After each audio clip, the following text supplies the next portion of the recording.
Guys ഇതൊരു experiment video ആണ്. അപ്പോൾ നമുക്ക് വീഡിയോയിലേക്ക് പോകാം. എക്സ്പെരിമെന്റ് ഈ വൈറ്ററിന്റെ അകത്ത് എന്താണെന്ന് നോക്കൂ ഗായ്സ്. അപ്പോൾ നമുക്ക് ഇത് മുറിച്ച് നോക്കാം. ഗായ്സ് ഇതിന്റെ എൻഡ് ഒരിക്കലും കിട്ടൂല ഗായ്സ്. നോക്ക് ഗായ്സ്, ചെറിയ ഓട്ടയാവുന്നുണ്ട് ഗായ്സ്. അപ്പൊ നമ്മളിത് മുറിക്കുകയാണ്.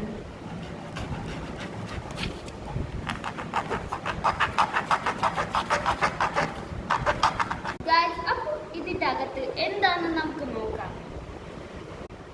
ഗായ്സ് ഇത് 2 ബോളുകളാണ്. അപ്പൊ നമുക്ക് ഇതിനെ വാഷ് ചെയ്ത് അപ്പം ഗായ്സ് റിസൾട്ട് കിട്ടിയിട്ടുണ്ട്. ഗായ്സ് ഇതാണ് നമ്മുടെ റിസൾട്ട്.